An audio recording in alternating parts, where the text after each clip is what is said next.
आज का यह महान पर्व गुरु पूर्णिमा पूरे विश्व में यह पर्व मनाया जाता है। और आज के दिन गुरु को शिष्य की और शिष्य को गुरु की प्राप्ति हुई थी।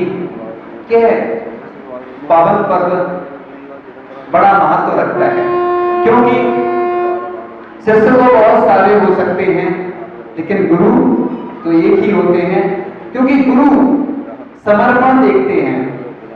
गुरु समर्पण और विनय से वशीभूत हो जाते हैं, क्योंकि गुरु को आपकी संपत्ति से कोई लेना देना नहीं होता है। आपके पास क्या है इससे कोई मतलब नहीं है, लेकिन आपकी श्रद्धा और समर्पण अगर गुरु के प्रति होता है तो गुरु भी बस में हो जाते हैं। तेरे दर पे लुटानी है सब तमन्नाएं, लोग कहते हैं खुद को मिटा बैठे हैं। तो गुरु कुछ नहीं चाहते हैं, बस अपना समर्पण ही चाहते हैं। और कुछ पंक्तियां थी जो आपके सामने रखते हैं। गुरु की छाया में शरण जो पा गया, उसके जीवन में सुमंगल आ गया। गुरु कृपा सबसे बड़ा उपकार है, गुरु कृपा सबसे बड़ा उपहार है। गुरु है केवल हारा तो बेड़ा पार है, गुरु है केवल हारा तो बेड़ा पार है। प्रेम का पावन उजाला छा गया, उसके जीवन में सुमंगल आ गया। बोर चाहे आती जाती सांस में, वो बसा है प्राण में विश्वास में। शांति सुख अमृत कोई बरसा गया, उसके जीवन में सुमंगल आ गया।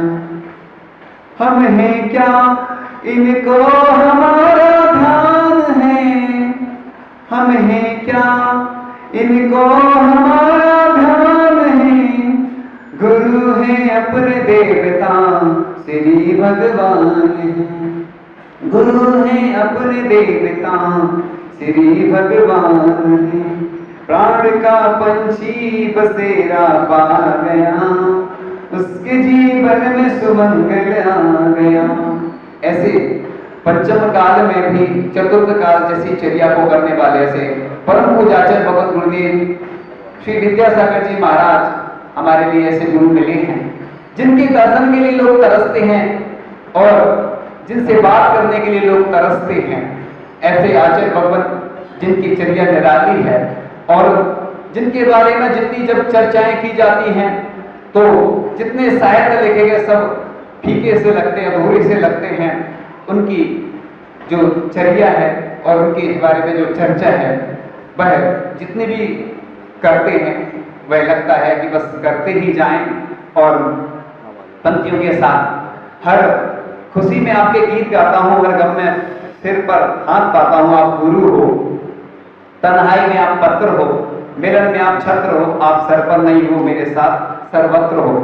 आप गुरु हो, आप वृक्ष की छाया हो और नदी का जल हो, जीवन प्रभात के सूर्य आप ही मेरा बल हो। आप गुरु हो, आप मेरी हर बात हो, आप दिन मेरी रात हो, आप हरदम मेरे साथ हो।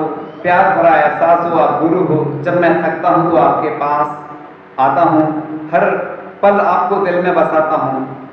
और गुरुवर आपकी कृपा सबके ऊपर बनी रहे, बिना वाला वालों के ऊपर तो बिना वाला वालों के ऊपर दोनों, है ना। कृपा हमेशा बरसती रहती है, क्योंकि आचार्य की कृपा को दुनिया तरसती है और पुण्यशाली होते हैं जिनके ऊपर आचार्य की कृपा बरसती है। तो बिना वालों को छप्पर फाड़ के मिलता जा रहा है, लेकिन गुरु कृपा बड़ी दुर्लभता से मिलती है और जब मिलती है तो उसका उपयोग नहीं करते हैं तो पछताते हैं। क्योंकि महाराज जी बोलते हैं कि अवसर दबे पांव आते हैं, जो अवसर का लाभ नहीं उठाता है वह पछताता है। इधर भी चर्चा चल रही है कि मंदिर का जीर्णोद्धार होना है, क्योंकि हमने भी करीब से मंदिर को जब देखा तो वाकई में कि स्थिति ऐसी है कि वर्षों पहले जिन्होंने भी मंदिर बनाया था, बहुत अच्छा मंदिर बना था। लेकिन अब आगे वर्तमान की पीढ़ी जो है वह भी अपनी भावना रखती है। लोग कई बार मन में लोगों के विकल्प आता है कि मंदिर क्यों बनाना, क्या आवश्यकता है। बात तो सही है, क्योंकि लोग अपना घर कितना खूबसूरत बनाते हैं, कार भी बहुत खूबसूरत खरीदते हैं, लेकिन कई दुकानें होती, लोग कई मकान होते हैं और बहुत सुंदर सुंदर बनाते हैं, लेकिन पुण्यशाली व्यक्ति वही होते हैं जो भगवान की प्रतिमा विराजमान करते हैं और जो मंदिर अच्छा सुंदर बनाते हैं। हमने पहले भी बताया था कि गुरु की भावना के अनुसार जो कार्य करता है तो गुरु भी उसका ख्याल रखते हैं। और ऐसे कई व्यक्ति हैं किशनगढ़ आदि के कि वो कह रहे हैं कि आचार्य जी बस आप तो पंचकर्म कराने चलो, आप जैसा कहोगे पैसा ना सब मंजूर है। तो गुरु के प्रति समर्पण, आज उनके पास जो कुछ भी है वो हमें मालूम है कि सबसे पहले बड़े बाबा को उन्होंने दान दिया कुंडलपुर में, तो आज उनके समृद्धि में वृद्धि और यश कीर्ति में वृद्धि होती जा रही है। ये दान का प्रभाव है, गुरु कृपा का आशीर्वाद है। तो गुरु कुछ देते नहीं है, लेकिन गुरु के पास जो आता है उसको सब कुछ प्राप्त हो जाता है। तो आपको याद होगा कि पूज्य ज्ञान सागर जी महाराज को गुरु बनाया था पूज्य विद्याधर से लेके मुनि श्री विद्यासागर जी महाराज तक की यात्रा जो हुई और आचार्य पद तक की यात्रा हुई, तो समर्पण का प्रतीक था। और एक उदाहरण ऐसा भी मिलता है कि जब पूज्य आचार्य ज्ञान सागर जी महाराज ने जब आचार्य पद त्याग दिया, चतुर्दशी का दिन था और प्रायश्चित देने वह जाते हैं, वह उदाहरण हमने तो आज तक बड़े बड़े ग्रंथ पढ़े हैं, वो ग्रंथ में भी नहीं मिला ऐसा उदाहरण कि जो गुरु हो वो अपना पद त्याग करके शिष्य के चरणों को उठा के अपने माथे पे ऐसे ऐसे लगाए। ऐसा अनूठा उदाहरण ये कहलाता है कि पहले वो गुरु थे और फिर शिष्य बन गए और शिष्य बन के फिर अपने छोटे से नए शिष्य जो गुरु बना है उसके चरणों को अपने माथे पे लगाया। ऐसा कभी उदाहरण हमने तो ग्रंथों में नहीं पढ़ा। बड़े बड़े ग्रंथ आचार्य ऋषि के मुख से सुने हैं और अलग से भी ग्रंथों का स्वाध्याय जब किया तो ऐसे उदाहरण तो विरले होते हैं। ये आचार्य भगवान इसलिए हमेशा पूज्य ज्ञान सागर जी महाराज के गुणों का वर्णन करते रहते हैं, गुणगान करते रहते हैं, क्योंकि गुरु कृपा बड़ी दुर्लभता से प्राप्त होती है। तो बिना वालों को भी गुरु कृपा मिली है, अगर आपने उपयोग नहीं किया तो हो सकता आगे फिर नहीं मिले, और उपयोग कर लिया तो हो सकता कि आचार्य ऋषि भी स्वयं आ जाए, क्योंकि आचार्य भगवान बहुत सरल है, सहज है, लोग कहते हैं कठिन है। हमने तो आचार्य ऋषि को बहुत करीब से देखा है और आचार्य ऋषि की एक चर्या को देखा है और हमने महसूस किया है कि आचार्य ऋषि से सरल व्यक्ति दुनिया में कोई नहीं है। लोग कहते हैं आचार्य ऋषि कठिन है, वो कठिन है, अपनी चर्या में कठिन है, अनुशासन में कठिन है, लेकिन उनसे सरल व्यक्ति इस दुनिया में मिलना बहुत कठिन है, क्योंकि वह बहुत सरल है। हाँ, ये बात सही है कि पुण्यशाली लोगों को ही उनके चरणों का स्पर्श प्राप्त होता है।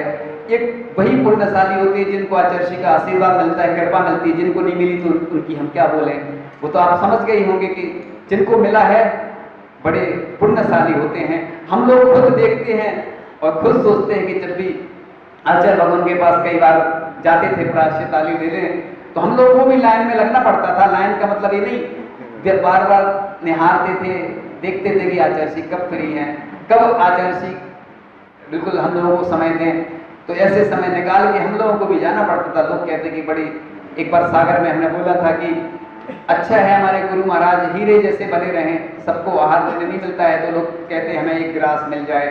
तो हमने कहा जैसे हीरा शोरूम में ही शोभा देता है, ऐसे आचार्य भगवान बने रहें, क्योंकि आचार्य भगवान अभी जैसे वर्तमान में सब लोगों को पास से दर्शन नहीं हो पा रहे हैं, नहीं जा पा रहे हैं, ये तो स्थिति अलग है, लेकिन वैसे भी नहीं हो पाते थे।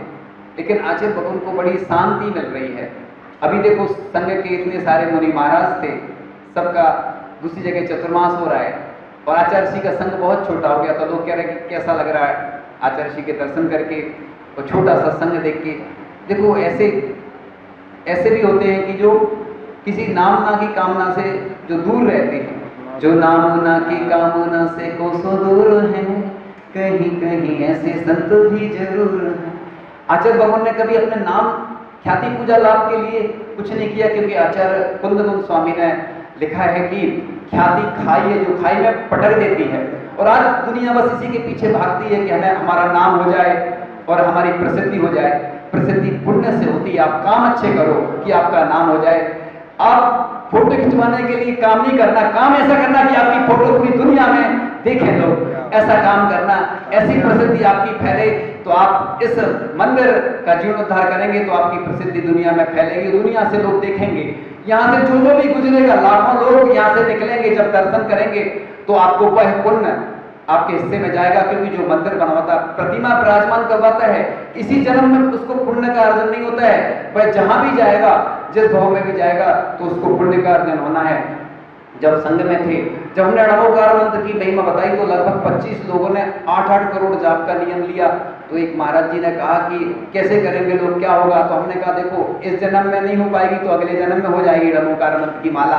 लेकिन उसने नियम ले लिया है तो उसका पुण्य तो शुरू हो गया। जैसे उपवास करते ना, तो एक दिन पहले ही ले लेते हैं मुनि महाराज। जैसे महाराज जी उपवास करते हैं, 2 उपवास करते हैं, संकल्प पहले से ले लेते हैं, कभी कभी अनुकूलता नहीं रहती है तो ये साधना पहले से ही ली जाती है।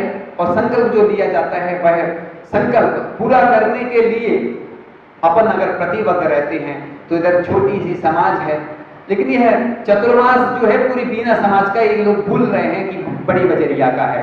क्योंकि पहले बड़ी बजरिया का था, फिर आया कि बीना का ही चतुर्मास है। भले स्थान कोई हो, लोग स्थान से बनते हैं। साधु का हृदय बहुत विशाल होता है और गुरु का हृदय विशाल होता है, क्योंकि स्थितियां परिस्थितियां बदलती रहती हैं। स्थापना तो एक ही जगह होती है, लेकिन साधु तो कहीं भी जा सकते हैं, पूरे बीना नगर में जा सकते हैं, ऐसा कोई प्रतिबंध नहीं है। हाँ, अन्य स्थान परिवर्तन करना हो तो कोई विशेष स्थिति आदि तब बात अलग है, लेकिन पूरे बीना का है, बीना के लोगों को जोड़ना है और जोड़ना है।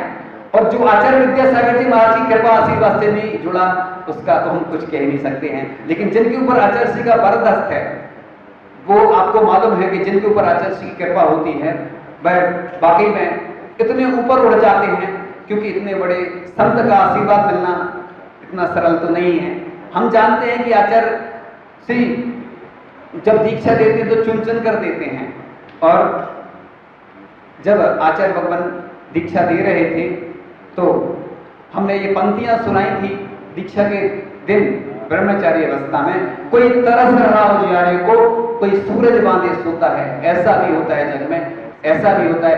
तो ऐसे लोग हैं जो तरस रहे हैं कि हमें आचार्य श्री के दर्शन मिल जाएं, और कुछ लोग हैं कि देखो साथ में रहते हैं तो 24 घंटे आचार्य भगवान का दर्शन होता रहता है। और बड़े पुण्यशाली व्यक्ति ही होते हैं। लोग कहते होंगे कि अरे हम जाते हैं तो दर्शन नहीं होते हैं, तो आप पुण्य बढ़ाएं, माला फेरें कि आचार्य श्री बीनावाड़ा आए। बीनावाड़ा तो कई बार आ चुके हैं, लेकिन बीना और बीनावाड़ा में अंतर है। और हमें तो विश्वास है कि अगर इस बार रिपोर्ट सही चलेगी तो आचार्य श्री, हमें तो पूरा विश्वास है कि आएंगे, पक्के में आएंगे। वैसे आपका जो लेवल है बढ़ता तो जा रहा है, कुछ मार्क्स कम हैं अभी, इस बार और अच्छी मेहनत कर लो तो हो सकता है आपके नंबर बढ़ जाएं। तो आचार्य जी मन बना लें, क्योंकि रिपोर्ट के ऊपर निर्धारित होता है कैसी रिपोर्ट जाती है। और इस चतुर्मास में आप लोगों को कुछ ऐसा वाकई में करके दिखाना है। भले ही इस बार स्थितियां वैसी नहीं है हर बार जैसी, लेकिन आप अच्छे से तन मन धन से सहयोग करेंगे तो निश्चित रूप से ये चतुर्मास भी बहुत अच्छा होगा।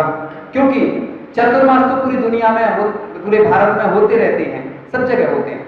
चतुर्मास होना इतनी बड़ी बात नहीं है। बड़ी बात यह है कि आपने क्या कार्य किया। आपने बातें ही की सिर्फ, क्योंकि बातें बनाने वाले, बातें करने वाले तो बहुत सारे आते हैं, तो बातें करने से कुछ होने वाला नहीं है। हमने एक बार और सुनाया था, आज फिर से सुनाते हैं कि अधम प्रकृति के लोग विघ्नों के भय से निश्चित ही किसी कार्य को प्रारंभ ही नहीं करते। अधम प्रकृति के लोग डर के अरे विघ्न आएंगे, परेशानी आएंगी, तो एक सूत्र याद रख लो, श्रेयांसी बहु विघ्नानि। अच्छे कार्यों में विघ्न आते ही हैं, चाहे कुंडलपुर की बात हो, चाहे और कहीं की बात हो। तो आप तो फिर बिजनेस करते हैं और भी व्यापार करते हैं, इसके अलावा सर्विस करते हैं, शादी विवाह भी करते हैं, दुनिया के कितने सारे कार्य करते हैं, विघ्न आते रहते हैं। लोग हमारे पास सबसे ज्यादा आते हैं, क्यों आते हैं?